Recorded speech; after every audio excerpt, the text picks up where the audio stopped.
So, what's up sa inyo mga kaibon? September 24 ngayon at i-update ko lang kayo sa mga binigay sa akin ng mga RF line na OPA, mga split dan na magkapatid na OPA na inbreed, i-inbreed ko magkapatid, pero hindi ko pa kasi alam kung ano ang gender nung, kasi mga bata pa. In short, ang gender. Ito bali yung isa doon sa mga split dan ay Bluetooth na. Naggaling kay Boss Romnick. Yung RF line, yung tawag dito, magkapatid na split dan na magkapatid.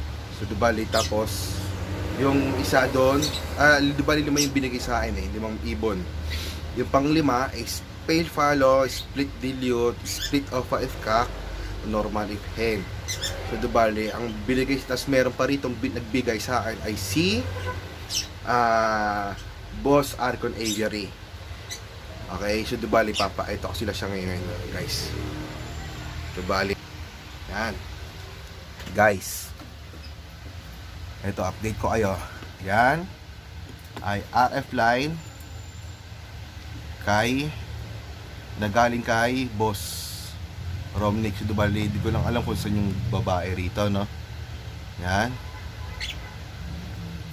mukhang baga na nga yung puwetan nito eh. Ayan, hindi ko lang alam, ayan. Tapos ayun yung magkapatid na split dan follow na opalite. Yan, magkapatid yan. Yan ay par blue split dan opa. Tsaka yung isa nandun, yung Bluetooth ata yung nandun sa dulo. Yan, Bluetooth. Yan, kita nyan. Ang kikinis nyan mga guys, mga kaibon. Ang kikinis, ang lilinis. So diba, ipapakita ko sa inyo nandun sa likod yung pale follow opa, tapos dilute opa na pagbabanggain ko, no? So diba, yan, pakita ko sa inyo nandun sa likod. Yan, dilute opa na galing kay Boss Arcon Aviary. Yan. Tapos yung isa is pale follow opa. Pagbabanggain ko sila. Yan. Tapos yung dito is nasa loob eh. Yan ay pale follow split opa, split opa if cock, normally pen. Yan, nakikita nyo. Ang kapares niya na nasa loob na green opa na split pale follow. Babanggayin ko sila. So di bali, may mga nagtatanong na rin kung bakit ganun yung nest box ko. Ayan, ganyan, parang lagayan. So di bali, pasagutin ko na rin yun. Una is magaan yun. So di bali, pangalawa is malinis, madaling linisin kapag kunyari magpapalit ka ng breeder. Pangatlo, nasusubaybayan mo ang nangyari kapag sila nag-ilimlim o kaya kapag sila ay minapisana o ilan ng itlog. Pang-apat is hindi nila kayang sirain. Yun ang yung mga advantages ko kung bakit gano'n ako lagay ng ganon na pugad. Ngayon, ipapakita ko sa inyo yung ma-out kong ibon. Ito bali yung sidong ibon ay hindi ko i-out kasi galing yun kay Boss Arcon. Lalabas na ako.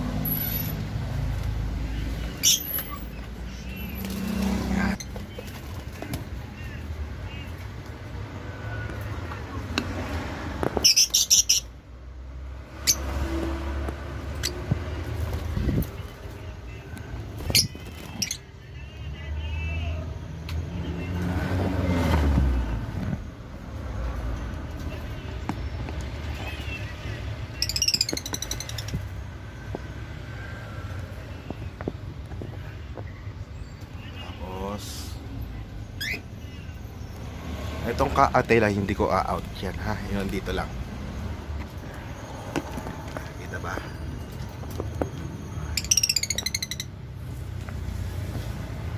Ito. Yan. Galing yan kay galing yan kay Boss Argon. Yan. Possible na split E na yun. Bali, hindi ko rin yung a-out guys. Out yun. So bali, maraming salamat kina Boss Argon Aviary, kay Boss Romnick, kay Boss Robin, kay Sir Longhair TV, kay Sir Mike Pingol o Michael Pingol. Sila yung basta yung sila yung gusto kong pasalamatan. At sa kanila ako nagtitiwala kasi yung mga ano yun mga legit na breeder. Tsaka sila sila Boss Dan De Leon, kay Ma'am Clay, marami dyan. Diba sila yung mga nabanggit ko is yung pinagkakatiwalaan ko talaga na mga breeder. Pero ba hindi mo nabanggit yung kasi munting ibunan. Yan. Yung mga nabanggit ko, ulitin natin ulit. Shout out sa inyo kay Boss Robin. Kay Boss Robin, kay Boss Romnick, kay Boss Arcon Aviary, Dan De Leon, kay Ma'am Clay, kay sino pa ba? Kay Sir Michael Pingol. Marami. Dito bali yung kay sa munting ibunan. Dito bali wag kayo lolo-loko sa mga nabanggit ko guys. Wag kayo magloko sa mga yon. Patulang kayo nun. Huwag kayo lolo-loko sa mga nabanggit kong pangalan. Legit yung mga yon. Lalong-lalo na kay Sir Bench Season, kay Boss kay Boss Arcon, kay Boss Dan De Leon, kay Ma'am Clay. Muli ko nabanggit. Talagang inaangat nila ang pag-iibon. Tsaka isasama ko na rin si Sir Michael Pingol.